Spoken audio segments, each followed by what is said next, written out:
মসজিদে আসলে ব্যক্তির চোখ খালি বারবার ঘড়ির দিকে থাকে, কিন্তু তুমি সেই আল্লাহর বান্দা টিভির সামনে গেলে আহারে শুটা শেষ হয়ে গেলে কেন, জি বাংলা শেষ হয়ে গেলে কেন, কত মজা পাইতেছিলাম অমুক তমুক। এত সুন্দর জীবনটা আপনাকে আল্লাহ দিলেন, আপনি জীবনটার কোনো মূল্য না দিয়ে শয়তানের দিকে আপনার জীবনটা ঠেলে দিচ্ছেন, ঠিক কিনা বলেন?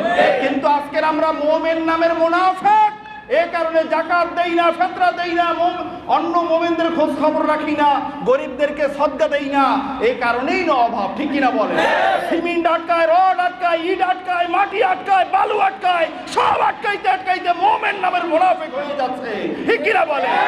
খাদ্যকে মওজুদ করে, এটা হবে হারাম, আর হারাম কাজ যেই করবে ওই শরীর জাহান্নামে যাবে, জান্নাতের জন্য নয়।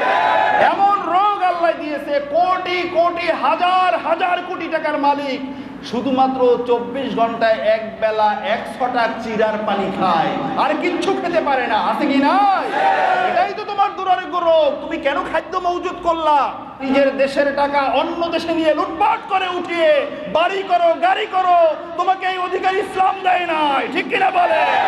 আজকের যদি ইসলামী হুকুমত কায়েম থাকতো, এই প্রত্যেকটা ব্যক্তিকে ফাঁসির কাস্টে ঝুলানো হতো, ঠিক কিনা?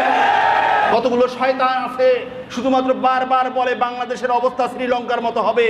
আল্লাহ তাআলা আমাদের দেশকে ওই অবস্থা থেকে হেফাজত করুক, বলেন আমিন। আর যেই সমস্ত কুলাঙ্গার, যেই সমস্ত বড় বড় পদে অধিষ্ঠিত ব্যক্তির কারণে শ্রীলঙ্কার পথে বাংলাদেশ হাঁটবে, আল্লাহর কাছে শাওয়াল মাসের এই জুমায় দোয়া করছি, আল্লাহ তাআলা ওই ব্যক্তিদেরকে মাটির সাথে মিলিয়ে দেন। তাদের ক্ষমতায় আমরা দেখতে চাই না, কিনা বলেন? এই জন্য আল্লাহর এই অভিশপ্ত ব্যক্তির কারণে এই জমিনে অভাব আসে। মিল ফ্যাক্টরিতে ফলন হয় না, জমিনে ফসল হয় না, মিল ফ্যাক্টরিতে উৎপাদন হয় না, এই সমস্ত ব্যক্তিবর্গের কারণে।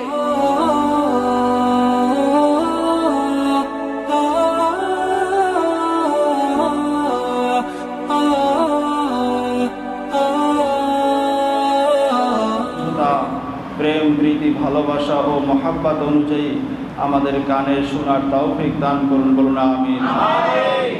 মুআজ্জাজ হাজিরিন, আপনারা অবগত আছেন গত জুমায় আমি আপনাদের খেদমতে যে বিষয়টি নিয়ে আলোচনা করেছিলাম সেটি ছিল তালিমুস সিয়াম তথা রমজানের শিক্ষা।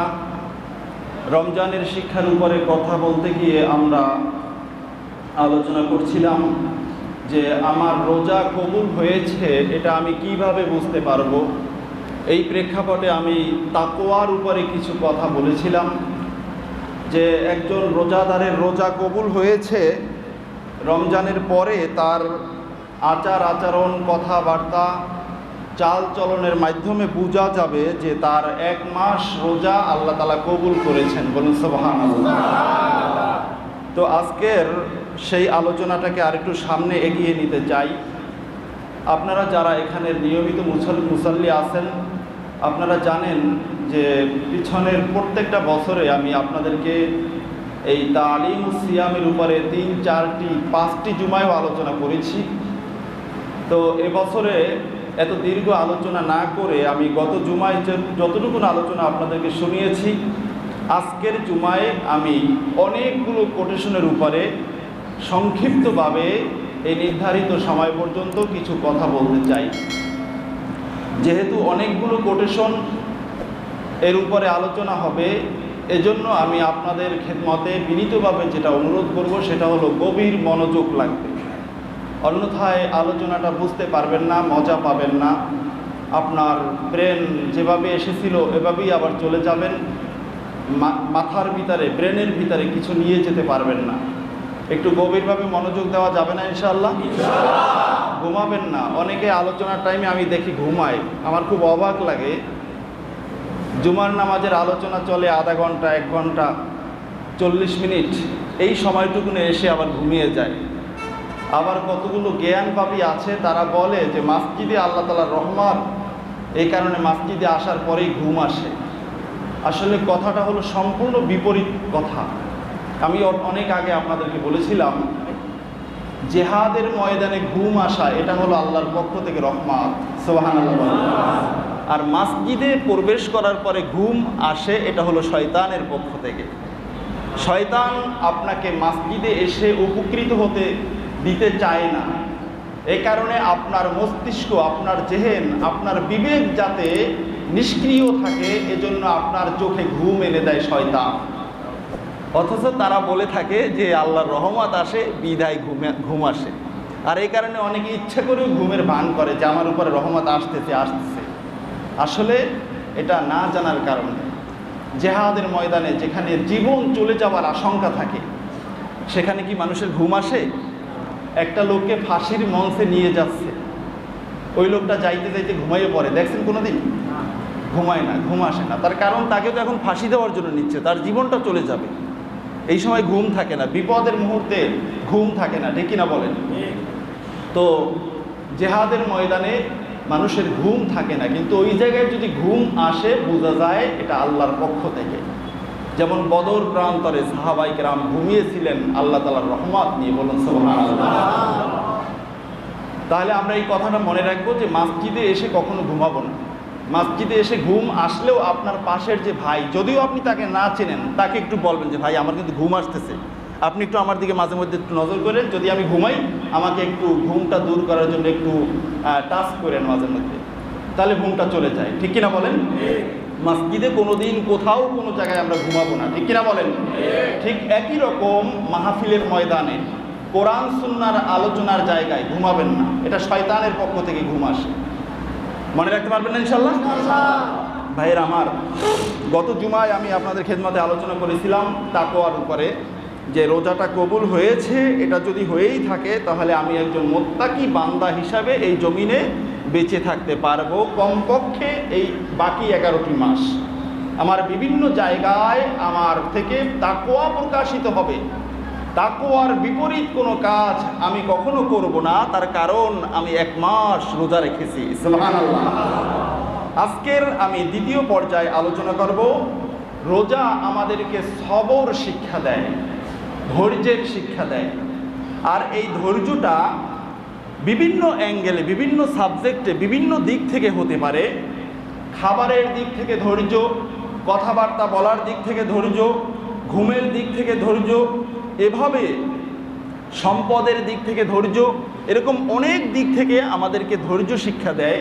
যদিও এই যেই বিষয়গুলো বললাম, এই বিষয়গুলো কিন্তু প্রত্যেকটা স্বতন্ত্র একটি আলোচনা, কিন্তু এই সবরটাও এটা একটা আম কথা যে সবর শিক্ষা দেয় রোজাদারের। রোজার মাধ্যমে রোজাদার ব্যক্তি সবর শিক্ষা গ্রহণ করতে পারে। সবরের বিভিন্ন সাইড আছে, কিন্তু আমরা আমভাবে যদি ধরি, সবর যেই ব্যক্তি শিখতে পারলো, মূলত রোজার মাসটার নামই হলো শাহরুস সবর, সবরের মাস। সুবহানাল্লাহ বলেন। যেমন হাদিস পাকে এসেছে, আস-সাবরু দিয়াউন, ধৈর্যটা হলো আলো, নূর। সুবহানাল্লাহ। এই আলোটা এসে থাকে আমার আল্লাহর পক্ষ থেকে। যেই ব্যক্তি বিপদের মুহূর্তে, যেই ব্যক্তি পাপের ক্ষেত্রে ইসলামিক দৃষ্টিভঙ্গির মাঝে থেকে ধৈর্য ধরতে পারবে, ওই ব্যক্তির জীবনে আল্লাহর পক্ষ থেকে নূর এসে যায়। যতই বিপদ আসুক না কেন, ওই ব্যক্তি ওই আলোতে দেখে দেখে সামনে পথ চলতে থাকে। চলতে চলতে এক পর্যায়ে ব্যক্তি জান্নাতের ভিতরে দাখিল হয়ে যায়। বলুন সুবহানাল্লাহ। এই কারণে আল্লাহ সুবহানাহু ওয়া তাআলা কোরআন কারিমে বলেছেন, ইন্নামা ইউওয়াফাস সাবিরুনা আজরাহুম বিগাইরি হিসাব। আল্লাহ তাআলার যেই গোলামরা এই জমিনে ধৈর্য ধারণ করে, আল্লাহ সুবহানাহু ওয়া তাআলা ওই বান্দাদের উপরে খুশি হয়ে ওই বান্দা যতটুকুন আমল করুক না কেন, ওই আমলের সওয়াব আল্লাহর পক্ষ থেকে যতটুকুন নির্ধারিত থাকুক না কেন, আল্লাহ তাআলার উপরে ধৈর্য ধরার কারণে আল্লাহ সুবহানাহু ওয়া তাআলা খুশি হয়ে ওই বান্দাকে বিগয়রি হিসাব, অগণিত পুরস্কার দান করে থাকে। আল্লাহর পক্ষ থেকে অগণিত, যে তুমি করছো এটার জন্য শরীয়তে আছে 10টা, 70টা, 700টা, কিন্তু আমি এইরকম গুনে গুনে দিব না, যেহেতু আমি আল্লাহর উপরে ধৈর্য ধরছো, আমি তোমাকে অগণিত দিয়ে দিলাম। সুবহানাল্লাহ। এক কথায় আল্লাহ সুবহানাহু ওয়া তাআলা বলেছেন, ইন্নাল্লাহা মা'আস সাবিরিন। ঠিক কিনা বলেন? আল্লাহ তাআলা ধৈর্যশীল বান্দার সাথে থাকেন। আর যেই বান্দার সাথে আমার আল্লাহ থাকেন, ওই বান্দার আর কোনো কিছুতে কখনো কোনো কমতি হয় না, ঠিক কিনা বলেন?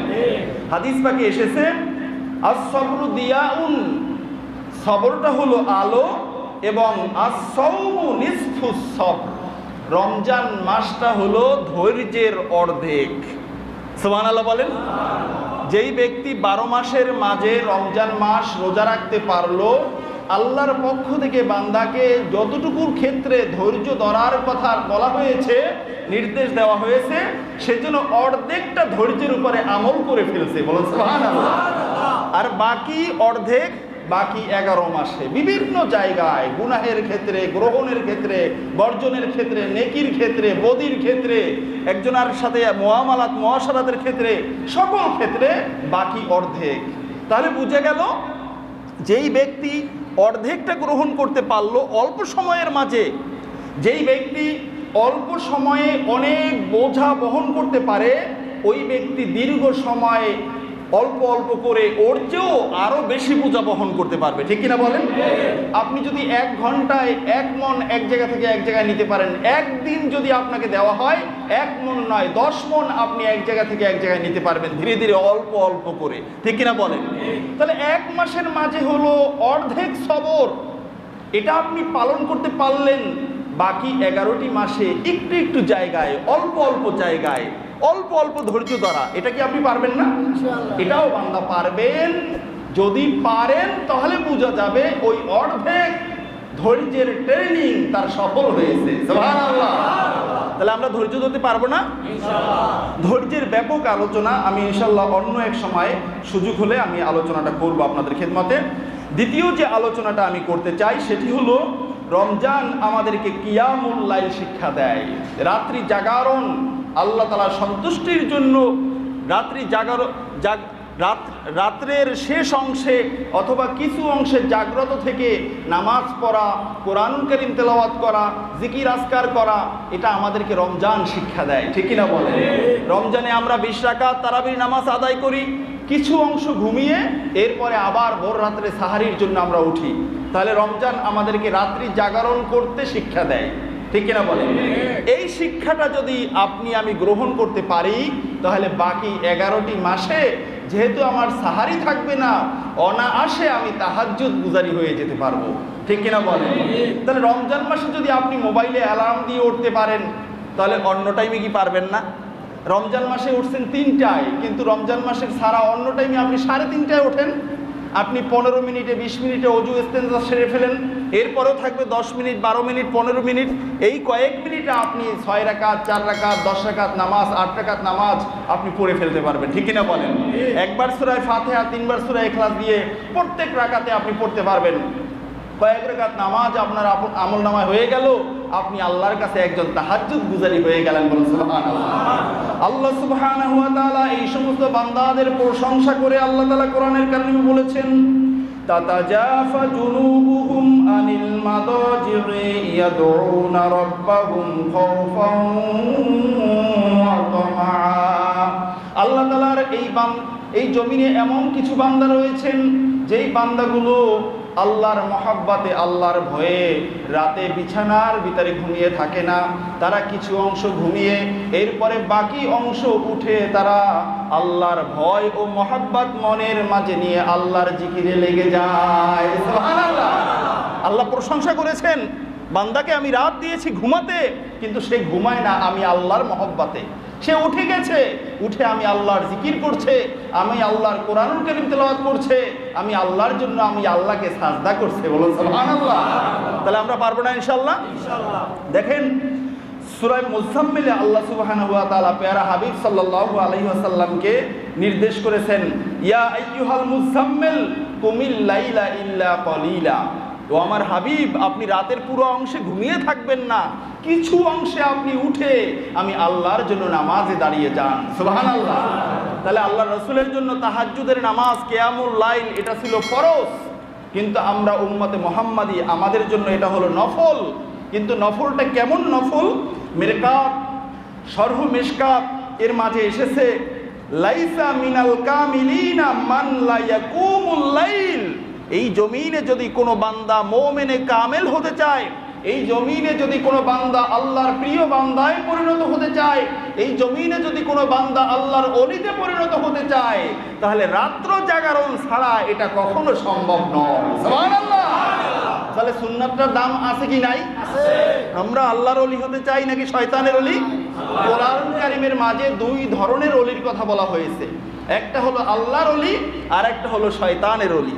আপনি যে কোনো একটা অলি হতে হবে, একটা পক্ষের বন্ধু আপনাকে হতে হবে, হয় আপনি আল্লাহর বন্ধু না হয় আপনি শয়তানের বন্ধু। এখন আল্লাহর বন্ধু যদি আপনি হতেই চান, মিরকাতের মাঝে আল্লামা মোল্লা আলী কারি রহিমাহুল্লাহ তাআলা বলেছেন, আল্লাহর বন্ধু হওয়া ততক্ষণ পর্যন্ত সম্ভব নয় যতক্ষণ না বান্দা রাতের ঘুম, আরামের ঘুমকে পায়ে ঠেলে দূরে রেখে আল্লাহর জন্য দাঁড়িয়ে নামাজ না পড়বে। বলুন সুবহানাল্লাহ। তাহলে আমরা পারবো না ইনশাআল্লাহ? দেখেন, তৃতীয় যে কোটেশনের উপরে কথা বলতে চাই সেটি হলো, রমজান আমাদেরকে কম কথা বলতে শিক্ষা দেয়। কিল্লাতুল কালাম, কম কথা বলবো। কোত্থেকে আমরা এটা পাইলাম? যখন কোনো একজন রোজাদার ব্যক্তিকে অন্য কোনো একজন ব্যক্তি এসে গালিগালাজ শুরু করে, তখন হাদিস পাকে এসেছে, আল্লাহর রাসূল বলেছেন, তুমি তার গালির জবাবে শুধুমাত্র এতটুকুন বলবে, ইন্নী সাইম, আমি রোজাদার, আমি তোমার মতো গালিগালাজ করতে পারি না। ঠিক কিনা বলেন?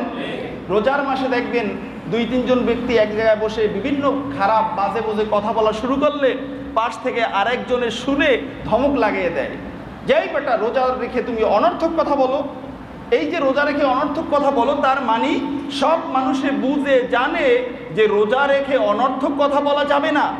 তাহলে যেই রোজার মাসে রোজা আমাকে অনর্থক কথা থেকে বিরত থাকার জন্য পথ দেখায়, আমি যদি 1 মাসের রোজাদার হয়ে থাকি, ওই রোজা আমাকে বাকি 11টি মাসেও অনর্থক কথা থেকে আমার মুখকে হেফাজত করতে হবে। ঠিক কিনা বলেন? আল্লাহ সুবহানাহু ওয়া তাআলা বলেছেন, ওয়াল্লাযীনা আনিল লাগবি মুরিদুন। সূরাতুল মুমিনুনের মাঝে সূচনাতে মুমিন বান্দার 9টি গুণাবলী আলোচনা করা হয়েছে। এর মধ্যে একেবারে প্রারম্ভিক পর্যায়ে যে গুণাবলীটার কথা বলা হয়েছে সেটি হলো, যারা মুমিন বান্দা হবে তাদের মুখ কখনো অনর্থক কথা বলবে না। সুবহানাল্লাহ। আমরা কি অনর্থক কথা বলি না? আগে যখন মোবাইলে 1 মিনিটে 10 টাকা ছিল তখন অনর্থক কথা বলতো না, কিন্তু এখন বিভিন্ন অফার দেওয়ার কারণে অনর্থক কথা মোবাইলেও মানুষ শুরু করছে। ঠিক কিনা বলেন? তাহলে এই অনর্থক কথা আমরা মোবাইলেও বলবো না। মোবাইলে অনর্থক কথা বললে 2টা লস, একটা হলো অর্থ, একটা হলো সময়। আর সাক্ষাতে পারস্পরিক অনর্থক কথা বললে এখানে আমার একটি লস, সেটি হলো যে আমার সময় অপচয় হয়ে গেল। আর অপচয়কারী হলো শয়তানের ভাই, সেটা অর্থ অপচয় করুক, সময় অপচয় করুক, জীবনের কোনো একটা পার্টের অপচয় করুক, সে শয়তানের ভাইয়ে পরিণত হয়ে যাবে। শয়তানের যেই পরিণতি হাসর ময়দানে হবে, শয়তানের ভাইয়েরও এই একই পরিণতি হবে। ঠিক কিনা বলেন? সুতরাং আমরা আমাদের জবানকে অনর্থক কথা থেকে হেফাজত করব। পারবো না ইনশাআল্লাহ? ভাইয়েরা আমার, অনর্থক কথা বাদ দিয়ে আমরা বেশি বেশি সালামের প্রচলন করব। পারবো না ইনশাআল্লাহ? দেখায় সাক্ষাতে সব সময় শুধু সালাম আর সালাম, সালাম আর সালাম। এই জমিনে আল্লাহর যেই গোলামটা সব সময় সালাম দিতে পারবে, কাল হাসর ময়দানে যেই জায়গায় সালামের প্রচলন থাকবে ওই বান্দা ওই জায়গায় চলে যাবে। সুবহানাল্লাহ। সালামের প্রচলন কোথায় থাকবে? আল্লাহ সুবহানাহু ওয়া তাআলা বলেছেন, লা ইয়াসমাউনা ফিহা লাগওয়ান ওয়ালা তা'থীমা ইল্লা কিলান সালামান সালামা। জান্নাতীরা জান্নাতের মাঝে থাকবে, কোনো অভাব থাকবে না, কোনো দুঃখ কষ্ট থাকবে না। তার মানে তারা অনর্থক কথায় মেতে থাকবে তা কিন্তু নয়, বরং তারা যে কথাটা বেশি বেশি বলবে সেটি হলো আসসালামু আলাইকুম। সুবহানাল্লাহ। তারা যেই কথা বেশি বেশি বলবে সেটি হলো আসসালামু আলাইকুম। ও ভাই আমার, তোমার উপরে আল্লাহর আরো বেশি রহমত নাজিল হোক। সুবহানাল্লাহ। তাহলে কাল হাসর ময়দানে যদি ওই পরিবেশে থাকতে চাই, দুনিয়াতে আমাকে ওই পরিবেশের আখলাক অর্জন করতে হবে। পারবো না ইনশাআল্লাহ? ভাইরা আমার, 5 নম্বরে আমি যে কোটেশনের উপরে আলোচনা করতে চাই সেটি হলো নিজামুল আওকাত, মানে হলো সময়ানুবর্তিতা। সময়কে সেভ করতে হবে, সময়কে সেভ করতে হবে। যেমন মনে করেন ইফতারির টাইম যখন আমাদের হয়ে যায়, তখন কিন্তু আপনি যদি আরেকজনকে বলেন পাশের যে ভাই তোমার সাথে জরুরি একটা কথা আছে, একটু শোনো, তারপরে ইফতারি করো, সে কিন্তু বলবে যে ভাই তোমার কথা পরে, যত জরুরি হোক আমি এখন শুনবো না, আজান হয়েছে আমি আগে ইফতারি করব, ঠিক কিনা বলেন? সাহারির সময় উঠছে, আপনার খুব অন্তরঙ্গ বন্ধু মোবাইল লাগাই দিয়েছে, মোবাইলে কল আসছে, মোবাইলে কথা বলতেছে, এখন কথা বলতে বলতে বন্ধুর সাথে রসের কথা বলতে বলতে টাইম আস্তে আস্তে সামনে অগ্রসর হচ্ছে। এখন আপনি কিন্তু বলতে বাধ্য হবেন যে ভাই আমার সাহারির টাইমটা কিন্তু চলে যাচ্ছে। তখন কিন্তু আপনার বন্ধুকে আপনি ছাড় দিবেন না যে বন্ধু বলো বলো বলো, কত সুন্দর কথা বলো, আমি সাহারি না এলে আর আধা ঘন্টা পরে খাবো, 1 ঘন্টা পরে খাবো, ফজরের পরে খাবো, এটা কিন্তু আপনি বলবেন না, ঠিক কিনা বলেন? তাহলে যেই আপনি আল্লাহর বান্দা ইফতারির টাইমে সময়ের সেকেন্ড গোনেন, সাহারির টাইমে সময়ের মিনিট গোনেন, আপনি অন্য টাইমে এই সময়টা কেমনি অপচয় করেন? রোজা আপনাকে শিক্ষা দিল সময় অপচয় করা যাবে না। সময় যদি অপচয় করেন, কাল হাসর ময়দানে প্রত্যেকটা সেকেন্ডের হিসাব আমার আল্লাহর সামনে দিতে হবে। 5টা প্রশ্নের হিসাব জবাব না দিয়ে বান্দা এক কদম সামনে অগ্রসর হতে পারবে না, হাদিসের কথা। সেখানে একটা কথা হলো আপনার যৌবনের সময়, আপনার জীবন আপনি কোন পথে কাটাইছেন, এই সময়টা যে আল্লাহ তাআলা আপনাকে দিয়েছেন, আপনি এই সময়টা করলেনটা কি, এই হিসাব আপনাকে আল্লাহর কাছে দিতে হবে। যদি একজন মোমেন বান্দার এই চিন্তাটা থাকে যে আমার জীবনের প্রত্যেকটা মুহূর্তের হিসাব আমার আল্লাহর কাছে দিতে হবে, ওই বান্দা সময় কাটানোর জন্য তাসের আড্ডায়, অথবা সময় কাটানোর জন্য টিভির সামনে, সময় কাটানোর জন্য লুডু কি বলে ছক্কা নাকি আছে না, এরপর ক্রিকেট, এরপরে বিভিন্ন ধরনের বিনোদন, এগুলোর মাঝে কি যেতে পারে? অনেক মানুষ নামাজি রোজাদার বলে ভাই এখানে আসছেন কেন? বলে সময় কাটে না। আরে এটা কেমন কথা? আপনার সময় কাটে না, আপনি সময়টায় কি করতে হবে সেটা জানেন না বিধায় আপনি বলতেছেন সময় কাটে না, ঠিক কিনা বলেন? হাদিস পাকে এসেছে একজন মানুষ ডেইলি যদি 100 কোরআনের আয়াতে কারিমা তেলাওয়াত না করে, কাল হাসর ময়দানে ওই ব্যক্তি গাফেল হিসাবে আল্লাহর সামনে দাঁড়াতে হবে। তাহলে আপনি এমন বান্দা ডেইলি 100 আয়াত তো দূরের কথা, একবার সূরা ইখলাসও পড়েন না, নামাজে শুধুমাত্র পড়েন কি পড়েন আলহামদুলিল্লাহ রাব্বিল আলামিন ওয়ালাদ-দাল্লিন আমিন, এই ডিজিটাল সাজদা মেরে আপনি বাহিরে চলে যান, একবার সূরা ইখলাসও পড়েন না, অথচ আপনার সময় নাকি কাটে না, আপনি এখানে সেখানে আড্ডা দিতেছেন, অথচ আপনার নামটা আল্লাহর কাছে গাফেলদের তালিকায় আছে। আর গাফেলদের কিন্তু কাল হাসর ময়দানে কোনো ধরনের সফলতা থাকবে না, তাদের জন্য ওই দিনে থাকবে সেই অভিশপ্ত চিরন্তন সেই আযাব, ঠিক কিনা বলেন? তাহলে আমরা সময়কে নিয়ন্ত্রণ করব কি করব না? করব কি করব না? সময় যত বেশি ভালো কাজে দেওয়া যায় ততই আমার জীবনটা ধন্য। মসজিদে আসলে ব্যক্তির চোখ খালি বারবার ঘড়ির দিকে থাকে, কিন্তু তুমি সেই আল্লাহর বান্দা টিভির সামনে গেলে আহারে শুটা শেষ হয়ে গেলে কেন, জি বাংলা শেষ হয়ে গেলে কেন, কত মজা পাইতেছিলাম, অমুক তমুক ম্যাচটা শেষ হয়ে গেল কেন, তখন বলতে বলতে যা আরে 3 ঘন্টা কেমনে যে গেল, অথচ মসজিদে গেলে হুজুরে 25 মিনিট আলোচনা করে, 25 মিনিটের ভিতরে এই মাতবার, এই সর্দার, এই দাদাভাই 25 বার গড়ির দিকে তাকায়, আছে কি নাই? মনে রাখবেন আপনার জন্যই আল্লাহ জাহান্নাম তৈরি করে রেখেছেন। এত সুন্দর জীবনটা আপনাকে আল্লাহ দিলেন, আপনি জীবনটার কোনো মূল্য না দিয়ে শয়তানের দিকে আপনার জীবনটা ঠেলে দিচ্ছেন, ঠিক কিনা বলেন? ভাইরা আমার, রমজান আমাদেরকে আরেকটা বিষয় শিক্ষা দেয়, সেটি হচ্ছে কিল্লাতুল আকল, কম খাবার গ্রহণ করা। সুবহানাল্লাহ বলেন। আমরা রোজার মাস ছাড়া, এই যে রোজা নাই এখন, আমরা সকালে অনেকে একবার খাইছি, সকালে ঘুম থেকে উঠে খাইছি না, এরপরে আবার 11টার দিকে একবার নাস্তা করে এখানে আসছে, আবার বাসায় গিয়ে খাইবে দুপুরের খানা, যাইয়ে 2টার ভিতরে খাইবে, এরপরে আবার আসরের নামাজের আগে পরে আবার একবার খাইবে, এরপরে সুযোগ পাইলে মাগরিবের পরে একবার খাইবে, এরপরে ওই যে উনি বিজি ফর নাথিং, টিভি দেখবে, আড্ডা দেবে, এটা করবে সেটা করবে, রাত 11টায় আবার প্লেটে খাবার, ভারী খাবার নিয়ে বসবে। খাবার খাইলো কয়বার? 5-6 বার খাওয়া হয়ে গেছে। কিন্তু এই বান্দাই কিন্তু রমজান মাসে খাইছে সাহারির টাইমে আর ইফতারির টাইমে, মাঝখানেও কিছু খায় নাই, বলে তাহলে ভোর রাত্রে খাইতে পারবো না, আছে কি নাই? আছে কি নাই? তাহলে আপনি এই সময় 2 বেলা খাইলেন, আপনি অন্য টাইমে 6 বেলা খাইতেছেন, তাহলে রমজান আপনাকে শিক্ষা দেয় কম খাবার গ্রহণ করা, ঠিক কিনা বলেন? বুখারীর বর্ণনা, বুখারীতে এসেছে ইন্নাল মুমিনা ইয়াকুলু ফি মিয়াইন ওয়াহিদিন ওয়াল কাফিরু ইয়াকুলু ফি সাবআতি আমিয়া।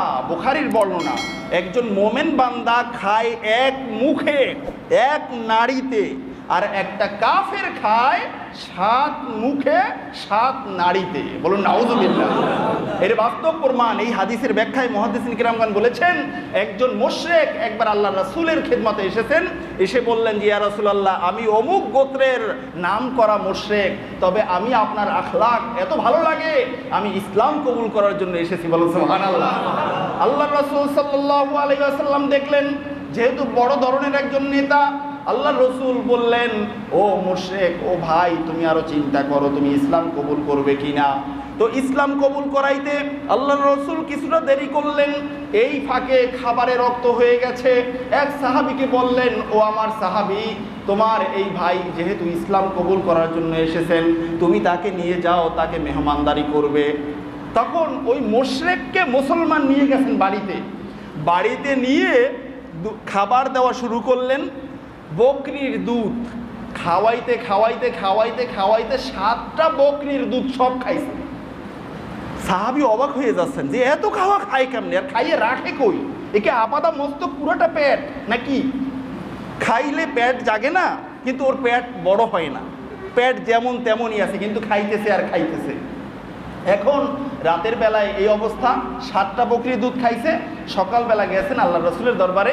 আল্লাহ রসুল বললেন, কি সাহাবী, তুমি যেটা বলছিলা, তুমি কি তোমার কথায় এখনো অনড়, মানে ইসলাম কবুল করবে? তখন ওই মুশরিক ভাই বললেন যে ইয়া রাসূলুল্লাহ, আমি সব সিদ্ধান্ত নিয়েই এসেছি, আমি ইসলাম কবুল করতেই এসেছি, ইসলাম কবুল না করে আমি আপনার এই মসজিদ আমি ছাড়বো না। সুবহানাল্লাহ। তখন আল্লাহ রসুল তাকে কালিমায় শাহাদাত পড়ে মুসলমান বানিয়ে হাদিসের বিভিন্ন ইসলামী শরীয়তের আলোচনা করতে করতে করতে করতে আরেক ওয়াক্ত খাবারের টাইম হয়ে গেল। এখন উনি তো মেহমান, উনি তো এখন এই মাজলিসে আছেন। আল্লাহ রসুল বললেন, এই তোমাদের মাঝে কে আসো যে এই ভাইকে নিয়ে আবার মেহমানদারি করবে? ওই রাতের বেলায় যে নিছেন উনি আবার দাঁড়াইছেন, ইয়া রাসূলুল্লাহ, আমি নিব। সুবহানাল্লাহ বলেন। আর আমরা হইলে বলতাম কি, বেটা খাওয়াল, নিতাম না, সব খাইয়ে শেষ করে। আমার ছেলে মেয়েকে খাওয়াইতে পারি না, আমি খাইতে পারি না, কিচ্ছু খাইতে পারি নাই, আমরা কি নিতাম?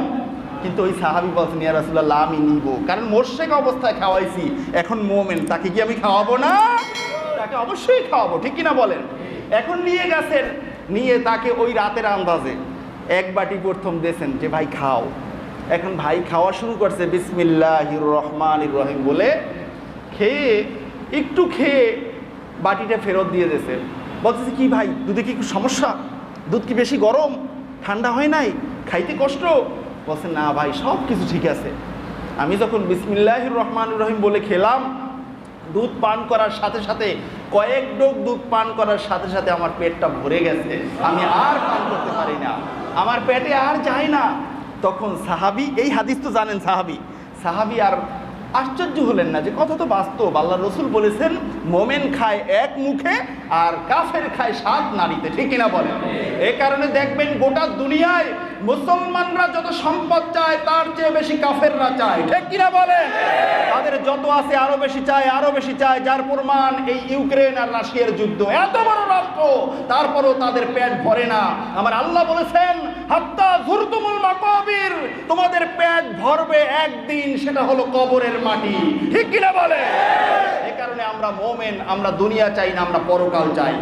আমরা দুনিয়া চাই অতটুকুন যতটুকু পরের কাছে হাত পাততে না হয়, ঠিক কিনা বলেন? আল্লাহ সুবহানাহু ওয়া তাআলা আমাদের মুমিনদেরকে, মুসলমানদেরকে, মুসলিম রাষ্ট্রকে এমন সম্পদ দিয়েছেন, যদি সুষ্ঠু বন্টন হতো কেউ কারো কাছে হাত পাততে হতো না, ঠিক কিনা বলেন? কিন্তু আজকের আমরা মুমিন নামের মুনাফিক, এই কারণে যাকাত দেই না, ফিতরা দেই না, অন্য মুমিনদের খোঁজ খবর রাখি না, গরিবদেরকে সদকা দেই না। এই কারণেই না অভাব, ঠিক কিনা বলেন? এটা হলো কৃত্রিম অভাব, ঠিক কিনা বলেন?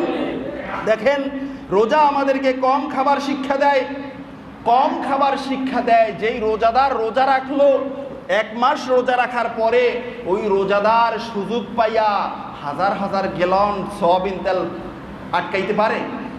আটকাইতে পারে? যারা আটকায় তারা কি রোজাদার না? তারাও রোজাদার। আজকের দেখেন একটু খালি অভাবের কথা শুনলো, অমুক জায়গায় যুদ্ধ, অমুক জায়গায় সমস্যা, মাল আসতে পারে না, যে যা পারে সব আটকিয়ে দেয়, আছে কি নাই? সিমেন্ট আটকায়, রড আটকায়, ইট আটকায়, মাটি আটকায়, বালু আটকায়, সব আটকাইতে আটকাইতে মোমেন নামের মুনাফিক হয়ে যাচ্ছে, ঠিক কিনা বলে? আল্লাহ রাসূল বলছেন কি দেখেন, ইহতিকারুত তাআমে হারাম। যদি কোনো ব্যক্তি আল্লাহর এই জমিনে কৃত্রিম সংকট তৈরি করার জন্য খাদ্যকে মওজুদ করে, এটা হবে হারাম। আর হারাম কাজ যেই করবে ওই শরীর জাহান্নামে যাবে, জান্নাতের জন্য নয়, ঠিক কিনা বলেন? এরপরে দেখেন আরো ভয়াবহ হাদিস, মুসলিম শরীফের হাদিস। আল্লাহ রাসূল বলেছেন, মানিহতাকারা ফাহুয়া খাতিউন। যেই ব্যক্তি খাদ্য মওজুদ করবে, যেই ব্যক্তি মানুষের নিত্য প্রয়োজনীয় জিনিস মওজুদ করবে, ওই ব্যক্তি বড় একজন অপরাধী আল্লাহর কাছে। খাতিউন, অপরাধী, এমন অপরাধী যেই অপরাধীর ব্যাপারে এসেছে মান তাসাদ্দাকা বিহি লাম ইয়াকুন লাহু কাফারা। যেই সম্পদ 40 দিন পর্যন্ত আটকিয়ে রাখলো, এই আটকিয়ে রাখার কারণে যেই কৃত্রিম সংকট তৈরি হলো, যখন তার হুঁশ আসছে তখন সে পুরো সম্পদটা সদকা করে দিল, আমার এটা উচিত হয় নাই, উচিত হয় নাই। আল্লাহ রাসূল বলেন, এটা তোমার কাফারা হবে না, তোমাকে চিরস্থায়ীভাবে তওবা করতে হবে, তুমি যাতে আর ভবিষ্যতে কোনো খাদ্য না মওজুদ করো, ঠিক কিনা বলে? এরপরে দেখেন আল্লাহ রাসূল অন্য হাদিসে বলেছেন, সুনান ইবনু মাজার ভিতরে এসেছে, মানিহতাকারা আলাল মুসলিমিনা তাআমাহুম দারাবাহুল্লাহু বিল জুজামি ওয়াল ইফলাস। যেই ব্যক্তি জমিনে খাদ্য মওজুদ করবে, আল্লাহ সুবহানাহু ওয়া তাআলার পক্ষ থেকে তার জন্য দুটি শাস্তি আসবে। কয়টি শাস্তি বলেন? একটা হলো বিল জুজাম, মানে হলো কুষ্ঠ রোগ, দুরারোগ্য রোগ, যেই রোগ কোনো ডাক্তারে ভালো করতে পারবে না, ঠিক কিনা বলেন? আমরা অনেক কোটিপতি, শিল্পপতি, অনেক হারাম ব্যবসায়ীদেরকে ক্ষেত্রে আমরা জানি যে এমন রোগে ভুগতেছে যে কোনো মুহূর্তে মারা যেতে পারে, এমন খবর আমরা পাই না? এমন রোগ আল্লাহ দিয়েছে, কোটি কোটি হাজার হাজার কোটি টাকার মালিক শুধুমাত্র 24 ঘন্টায় এক বেলা 100 টাকা চিরার পানি খায়, আর কিচ্ছু খেতে পারে না, আছে কি নাই? এটাই তো তোমার দুরারোগ্য রোগ। তুমি কেন খাদ্য মওজুদ করলা? তুমি ক্ষমতা পেয়ে বাংলাদেশি টাকা, নিজের দেশের টাকা অন্য দেশে নিয়ে লুটপাট করে উঠিয়ে বাড়ি করো, গাড়ি করো, তোমাকে এই অধিকার ইসলাম দেয় নাই, ঠিক কিনা বলে? আজকের যদি ইসলামী হুকুমত কায়েম থাকতো, এই প্রত্যেকটা ব্যক্তিকে ফাঁসির কাস্টে ঝুলানো হতো, ঠিক কিনা? এজন্য আমরা চাই সোনার বাংলাদেশ। কতগুলো শয়তান আছে শুধুমাত্র বারবার বলে বাংলাদেশের অবস্থা শ্রীলঙ্কার মতো হবে। আল্লাহ তাআলা আমাদের দেশকে ওই অবস্থা থেকে হেফাজত করে, বলেন আমিন। আর যেই সমস্ত কুলাঙ্গার, যেই সমস্ত বড় বড় পদে অধিষ্ঠিত ব্যক্তির কারণে শ্রীলঙ্কার পথে বাংলাদেশ হাঁটবে, আল্লাহর কাছে শাওয়াল মাসের এই জুমায় দোয়া করছি, আল্লাহ তাআলা ওই ব্যক্তিদেরকে মাটির সাথে মিলিয়ে দেন।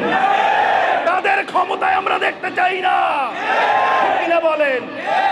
এই জন্য আল্লাহর এই অভিশপ্ত ব্যক্তির কারণে এই জমিনে অভাব আসে, মিল ফ্যাক্টরিতে ফলন হয় না, জমিনে ফসল হয় না, মিল ফ্যাক্টরিতে উৎপাদন হয় না। এই সমস্ত ব্যক্তিবর্গের কারণে বাংলাদেশ, সোনার বাংলাদেশ, স্বাধীনতার সময় মানুষ ছিল কয় কোটি? 7 কোটি। 7 কোটি মানুষ না খেয়ে মরত। স্বাধীনতার 50 বছর পরে এসে আজকের মানুষ কয় কোটি? 18 কোটিকে কে রিজিক দেন? আমরা সেই আল্লাহকে বিশ্বাস করি কি করি না? রিজিকের মালিক খাদ্যমন্ত্রী নয়, রিজিকের মালিক খাদ্যমন্ত্রী নয়। খাদ্যমন্ত্রীও না খাইয়া বিছানায় মরে যায়, তুমি কিসের খাদ্যমন্ত্রী, ঠিক কিনা বলে? হ্যাঁ, তুমি খাদ্যের সুষ্ঠু বন্টন করার দায়িত্ব তোমার কাছে। তুমি জনগণের অধিকার রক্ষা করবে। তুমি যদি হও ভক্ষক, রক্ষক যদি ভক্ষক হয়, সরিষাকে যদি ভূতে ধরে আর বেড়ায় যদি খেত খায়, তাহলে এই সমাজকে কেমনে বাঁচানো যাবে, ঠিক কিনা বলে? এই জন্য আমরা রমজান থেকে শিক্ষা নিতে চাই। আল্লাহ রসুল বলেছেন, একজনের খাবার দুজনের জন্য যথেষ্ট, ঠিক কিনা বলেন? 2 জনের খাবার 3 জনের জন্য যথেষ্ট। একজন মানুষ দেখেন, সেই সুইজারল্যান্ড, তারপরে হলো নেদারল্যান্ড, এই সমস্ত যেই সমস্ত এলাকায় 6 মাস রাত আর 6 মাস দিন, অথবা তার চেয়ে একটু এগিয়ে যেই সমস্ত রাষ্ট্রে 22 ঘন্টা দিন, তারা কিন্তু 22 ঘন্টা রোজা রাখছে, ঠিক কিনা বলেন? তারা যদি মানুষ হয়ে পারে 22 ঘন্টা রোজা রাখতে, আমরাও 24 ঘন্টা একবার খাইতে পারবো না? একবার খাওয়াই তো যথেষ্ট। তাও তো এক পেট ফুল করে গলা পর্যন্ত না। আল্লাহ রসুল বলেছেন পেটটাকে 3 ভাগ করো, 1 ভাগ খাও আর বাকি 1 ভাগ পানি খাও, আর বাকিটা খালি রাখো, ঠিক কিনা বলে? তাহলে যেই মুসলমানের থিওরি হলো এই থিওরি, একজনের খাবার 2 জনের জন্য যথেষ্ট, খাদ্য মজুদ করলে তার কোনো ইবাদত কবুল হবে না, সব সদকা করলে কবুল হবে না, সেই মুসলিম রাষ্ট্রে অভাব আসবে কেন? ঠিক কিনা বলে? অভাব যাদের জন্য আসে তারা মানুষরূপী জানোয়ার, কোনো সন্দেহ নাই। এজন্য সরকারের কাছে বিনীত অনুরোধ, যেই ব্যবসায়িক কেন্দ্রের কাছে খাদ্য মজুদ করে রাখা হয়েছে সন্ধান পাওয়া যাবে, ওই ব্যক্তিকে ব্যবসা থেকে অপসারণ করা হোক, ঠিক কিনা বলে? ওই ব্যক্তিকে ভ্যান গাড়ি কিনে দেওয়া হোক, ভ্যান চালাক, এরপরে দেখুক যে একজন ভ্যান গাড়ি চালক কয় টাকায় কয় কেজির সয়াবিন কয় মাসে খাইতে পারে, ঠিক কিনা বলে? তাহলে এটা বুঝতে চলবে। অসভ্য, বাহিরে বের হলে শরীর থেকে সেন্টের ঘ্রাণ আসে, কিন্তু ভিতরটা হলো শুকরের চেয়ে নিকৃষ্ট, অপদার্থ, জাতির কলঙ্ক। এজন্য বন্ধুরা আমার, আমি এই মসজিদে অনেক ব্যবসায়ী আছেন, মনে রাখবেন আপনি যেটা মজুদ করছেন আপনি খেয়ে মরতে পারবেন কিনা কোনো গ্যারান্টি নাই। যাদের জন্য আপনার সন্তান, আপনার আত্মীয় স্বজনের জন্য রেখে যাচ্ছেন, ওরা এই খাবার, এই সম্পদ ইসলাম অনুযায়ী ব্যবহার করবে কিনা তারও কোনো গ্যারান্টি নাই। কারণ আপনি তো ধনী মানুষ, আপনি তো আপনার সন্তানকে ইসলাম শিক্ষা দেন নাই।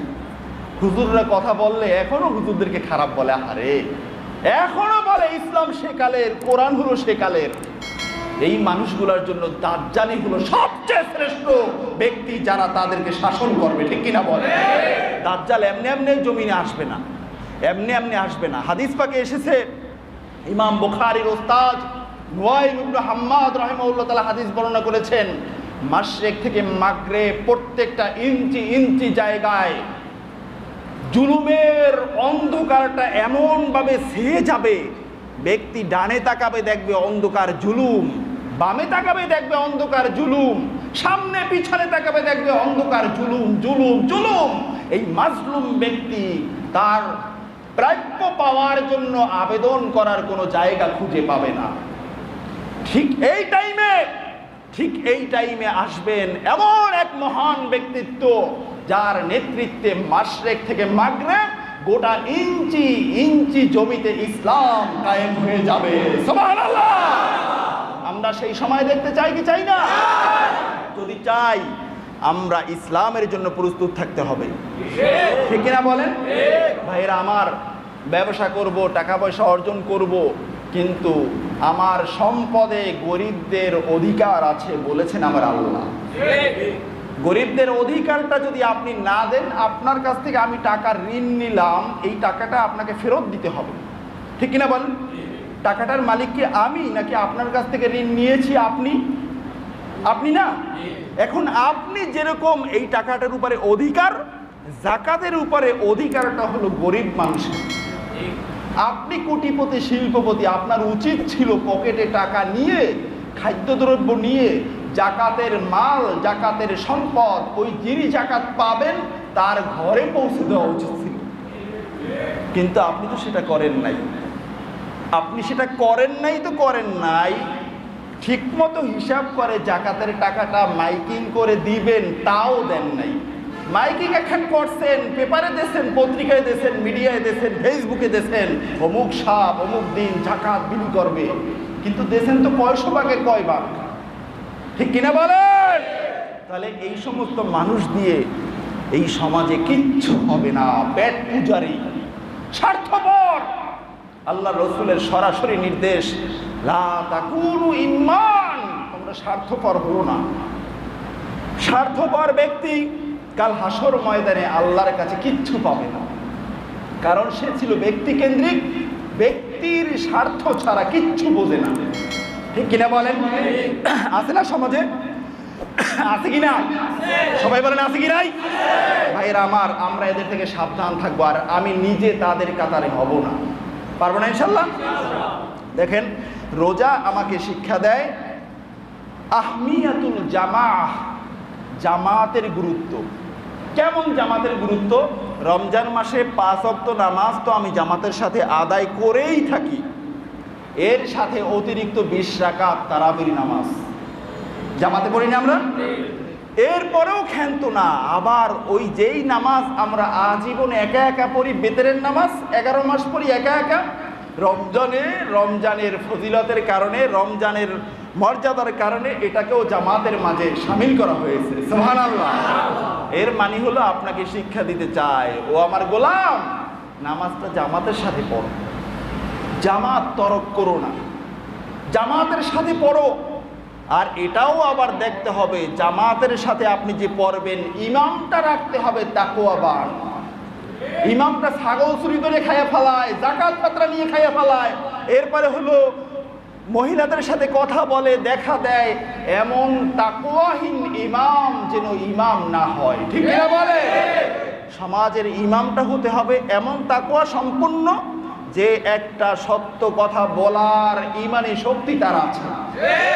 এটা যদি না হয়, ওই ব্যক্তির পিছনে নামাজ পড়লে আপনি অবুঝ, আপনি ফায়দা পাবেন, কিন্তু সমাজে এটা দিয়ে অনেক কিছু পাবে না। ঠিক কিনা বলেন? এই কারণে ইমাম কণ্ঠ নয়, সুরাত নয়, তাকওয়া। ঠিক কিনা বলেন? কিন্তু আপনারা কি এটা দেখেন? আপনারা দেখেন কণ্ঠ কত সুন্দর, চেহারা কত সুন্দর, এটা দেখেই না নিয়োগ দেওয়া হয়। ঠিক কিনা বলেন? এটা মোটেই উচিত হবে না। ইমাম নিয়োগ হবে তাকওয়ার ভিত্তিতে, আর এমন ইমামের পিছনেই আমরা নামাজ পড়তে চাই। ঠিক কিনা বলেন? তাহলে আমরা জামাতের সাথে নামাজ পড়বো কি পড়বো না? এরপরে আরেকটা শিক্ষা দেয় তিলাওয়াতুল কোরআন। রমজানে আমরা বেশি বেশি কোরআন তেলাওয়াত করি। আল্লাহর রাসূল রমজান মাসে বেশি বেশি কোরআন তেলাওয়াত করতেন, বেশি বেশি কোরআন তেলাওয়াত করতেন। আমরাও বেশি বেশি কোরআন তেলাওয়াত করব, রমজান ছাড়া অন্য টাইমে, রমজান ছাড়া বাকি 11টি মাসে। এরপরে আরেকটি শিক্ষা হলো তাহারাতুল ফিকর, মানে হলো চিন্তা শক্তির পবিত্রতা। চিন্তা শক্তির পবিত্রতা মানে হলো, রমজান মাসে কিন্তু আপনি নিজেই দেখবেন একজনের বিরুদ্ধে একটা মামলা দেওয়া দরকার, একজনের বিরুদ্ধে একটা অভিযোগ অমুক জায়গায় দেওয়া দরকার, বা একটু জুলুম করা দরকার। এটা আপনি নিজেই কিন্তু ক্ষান্ত থাকেন যে এখন রমজান মাস, এখন করবো না, রমজানটা যাক তারপরে করব। নিজেই সিদ্ধান্ত নেয়। ঠিক কিনা বলেন? তার কারণ ওই যে শয়তানটা বান্দা, শয়তানকে আল্লাহ রাসূল বলছেন না, বাইন্ধে রাখছেন সুলসিলাতিশ শায়াতিন। রমজান মাস শুরু, শয়তানটাকে বেঁধে রাখা হয়েছে। শয়তানটাকে বেঁধে রেখে বান্দাকে আল্লাহ তাআলা ট্রেনিং শিখাইতেছেন, বাকি 11টি মাস ওই শয়তানটা খোলা থাকবে, তার বিরুদ্ধে কিভাবে ফাইট করা যায়। ঠিক কিনা বলেন? এখন আপনি 11টি মাস ব্যাপী একটি মাস ট্রেনিং দিয়ে শয়তান বেঁধে রেখে আপনাকে ট্রেনিং শেখানো হয়েছে, কিন্তু শয়তানও ছাড়া হয়েছে, আর আপনার ট্রেনিং আপনি ভুলে গিয়ে প্রশিক্ষণের কাছে রেখে আপনি শয়তানের পক্ষে গিয়ে কাজ করছেন। আছে কি নাই? তাহলে কি রমজানের রোজা হইল? রমজান আমাদেরকে এটা শিক্ষা দেয় না। রমজান আমাদেরকে শিক্ষা দেয় আমাদের চিন্তা শক্তির পবিত্রতাও লাগবে, যেমনিভাবে ছিল রমজান মাসে। ঠিক কিনা বলেন? এরপরে হলো ইকরামুদ দুয়ুফ, মেহমানদারি করা। মেহমানদারি করার যে কত বড় ফজিলত, আপনারা এটা এমন হাদিস আছে মেহমানদারি করার ক্ষেত্রে, বললে হয়তো বা আপনারা বিশ্বাসও হইতে চাইবে না যে এত ফজিলত কেমনে হয়। তাই মেহমানদারি মানে আমার ঘরে মেহমান আসবে, আমারটা খাইবে। ঠিক কিনা বলেন? আমার ঘরে খাইবে, কিন্তু মনে রাখবেন বন্ধুরা আমার, মেহমান আসছে আমারটা খাওয়ার জন্য নয়, মেহমান আসছে আল্লাহ তাআলার আরশে আজিমে মেহমানের জন্য যেটা বরাদ্দ ছিল ওইটা খাওয়ার জন্য। ঠিক কিনা বলেন? এই কারণে রিজিক একটা আনারের মাঝে কতগুলো দানা থাকে না, ওই প্রত্যেকটা দানার মাঝে ব্যক্তির নাম লেখা থাকে, কে কোনটা খাবে। সুবহানাল্লাহ বলুন না। গোটা বিশ্বে এই ইউক্রেন থেকে এখন গম আসে না, গম, ওখানে অনেক গম চাষ হয়, এখন গম আসতেছে না। ওই জায়গায় এই কোটি কোটি কোটি কোটি গমের বীজ, প্রত্যেকটা গমের বীজে নাম লেখা আছে কে কোনটা খাবে, এটা লিখেছেন আমার আল্লাহ। সুবহানাল্লাহ। তাহলে মেহমান আসছে মেহমানেরটা খাওয়ার জন্য, আমারটা খাওয়ার জন্য নয়। ওটা যদি আমার মুখে দেই আমার গলা বন্ধ হয়ে যাবে, কণ্ঠনালী মানে বন্ধ হয়ে যাবে, আমার কণ্ঠনালীর নিচ থেকে নিচে যাবে না, ঠিক কিনা বলেন? এই কারণে মেহমান আসলে কষ্ট নয় বরং আনন্দ। মেহমান পাঠিয়েছেন আল্লাহ, মেহমানের রিজিকও আমার ঘরে আল্লাহ পাঠিয়েছেন। আমি মেহমানকে মেহমানের রিজিক খাওয়াইয়া আমার মর্যাদাটা মাঝখান থেকে আল্লাহর কাছে বেড়ে যাবে। সুবহানাল্লাহ বলবেন না? ঘুমান কারা দেখি, হাত উঁচু করেন তো। ঘুমান না কেউ?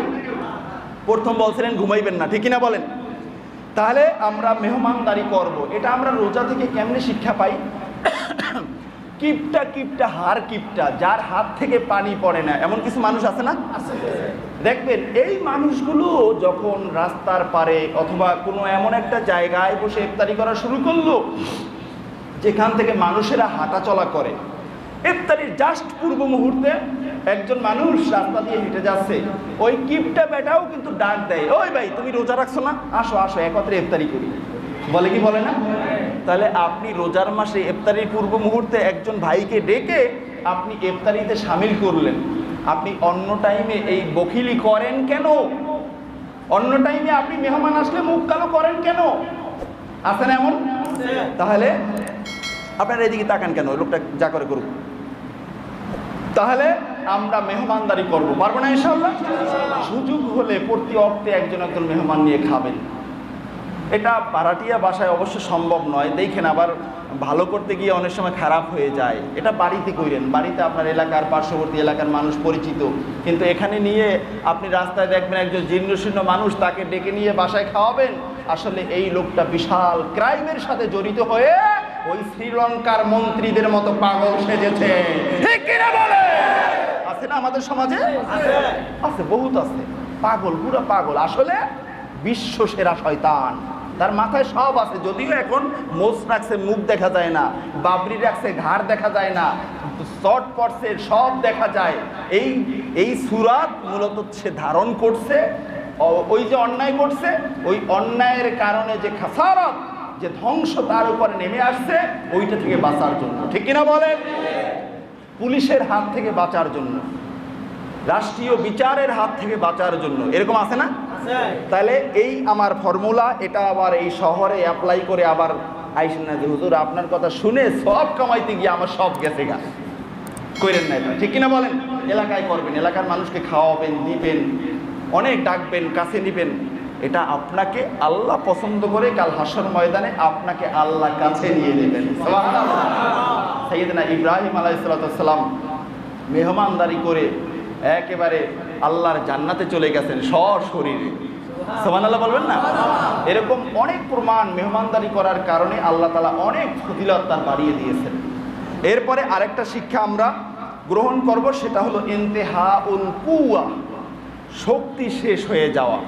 একজন বীর পালোয়ান রোজা রাখছে চৈত্র মাসে, এখন ইফতারির পূর্ব মুহূর্তে তার সাথে আরেকজনে গিয়ে একটু মজা করতেছে, ভাই আসো না একটু আমরা ক্রিকেট খেলি, অথবা আসো না আমরা একটু দৌড়ের প্রতিযোগিতা করি, অথবা একটু মজার কথা বলতেছে।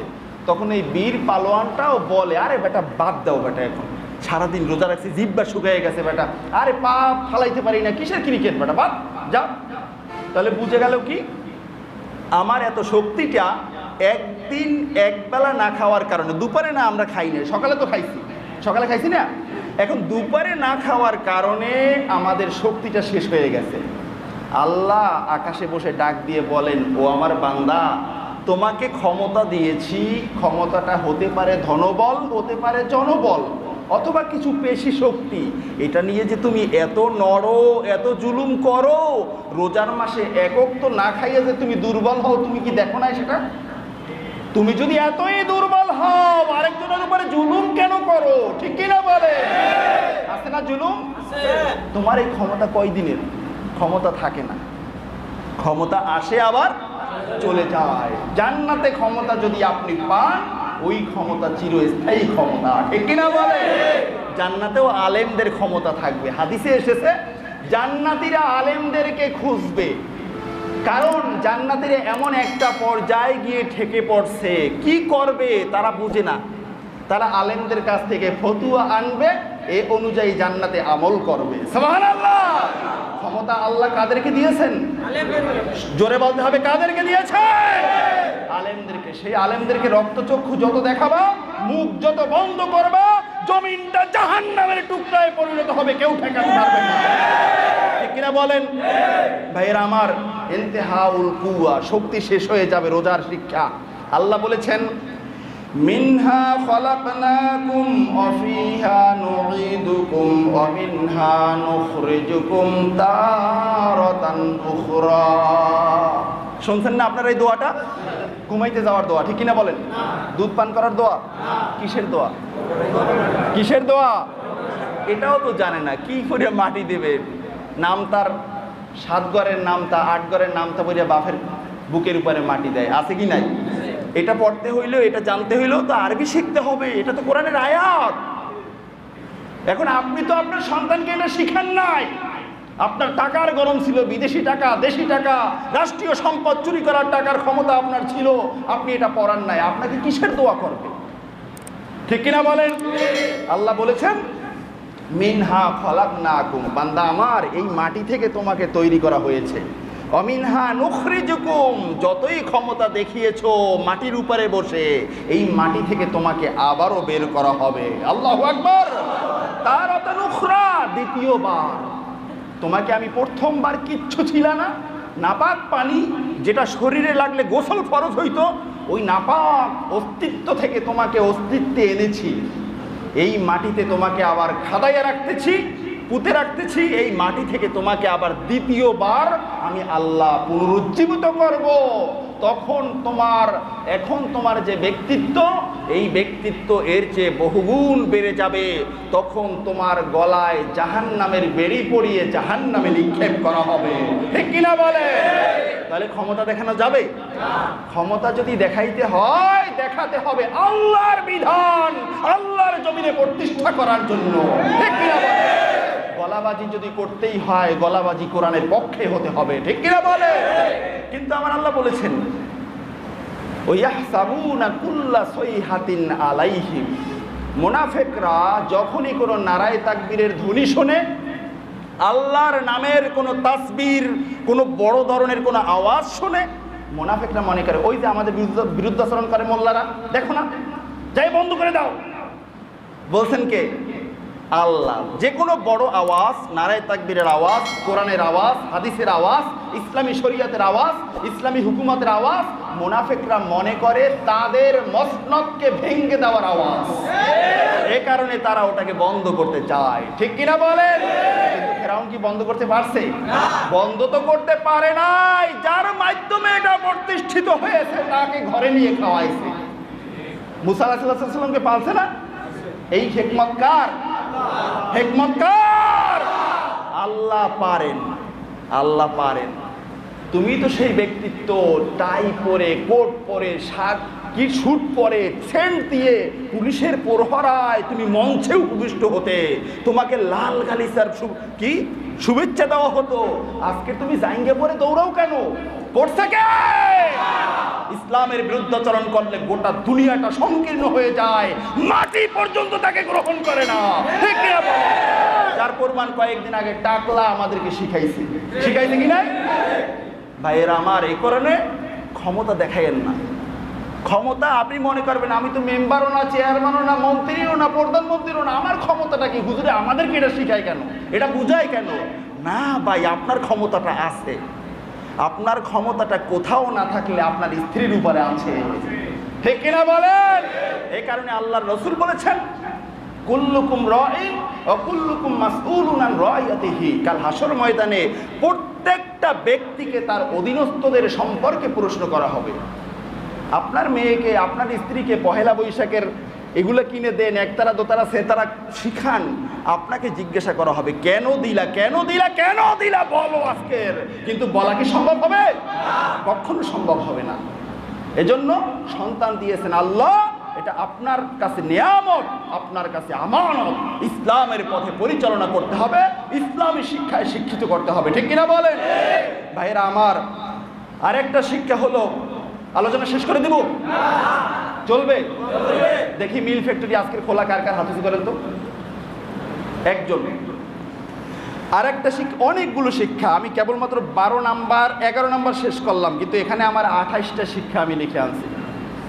এতগুলো আলোচনা তো শেষ করা যাবে না, আমি এখানেই শেষ করি, যেহেতু আপনাদের আবেগের এটা শুনে আমি আর সময় বাড়াতে চাই না। তবে আজকের আলোচনার খোলাসা, আজকের আলোচনার সারমর্ম, আজকের আলোচনার বুঝ, আমার দিকে না তাকাই আপনার হাতের দিকে একটু তাকান তো, প্রত্যেকে একটু হাতের দিকে তাকান। দেখেন আপনার হাত, এই হাতটা এটা কিন্তু মাটির তৈরি। এই হাতটা কিসের তৈরি? মাটির তৈরি। এবারে আমার দিকে তাকান, এই মাটির তৈরি হাত মানে গোটা শরীরটা আমার মাটির তৈরি। আমি কোথাও এই মাটির তৈরি বডি নিয়ে অহংকার করতে পারবো না, ঠিক কিনা বলেন? রোজা আমাকে বিনয়ী শিক্ষা দেয়, কারোর সাথে ঝগড়া শিখায় নাই, কারোর সাথে গালিগালাজ শিখায় নাই, অন্যের তা জোর করে খাওয়া শিখায় নাই, সারা রাত শিয়াল কুকুরের মতো, বন্য জানোয়ারের মতো, কাফের বেঈমান ইহুদিদের মতো ঘুমানো শিখায় নাই। আমাকে রোজা শিখিয়েছে আল্লাহর গোলাম হওয়া। আর গোলামি কতক্ষণ করবেন? আল্লাহ তাআলা এটাও বলেছেন, ওয়াবুদ রব্বাকা হাত্তা ইয়াতিয়াকাল ইয়াকিন। কোরআনের আয়াত, আল্লাহ বলছেন, গোলাম তুমি যদি আমার গোলাম হয়ে থাকো, আমার গোলামি চলবে ততক্ষণ, তোমার নিঃশ্বাস থাকবে যতক্ষণ, ঠিক কিনা বলে? তাহলে আমরা কার গোলাম? আমরা ওলি কার? আল্লাহর পথে আমরা জীবনকে অক্ষ করে দিলাম। অক্ষ বোঝেন? দান করে দিলাম। এই জীবনের আমার ব্যক্তিত্ব, আমার ব্যক্তিগত কোনো তন্ত্র মন্ত্র আর খাটাবো না। পারবো তো ইনশাল্লাহ? তাহলে আমরা যারা কোরআন শরীফ পারি না, কোরআন শরীফ শিখবো, নামাজ পড়ি না, নামাজ ধরবো, ইসলামী শরীয়তের খেলাফ যে যতটুকুন করি ওগুলো আস্তে আস্তে নিজের ভিতরে আমরা আনতে চেষ্টা করব। পারবো না ইনশাল্লাহ?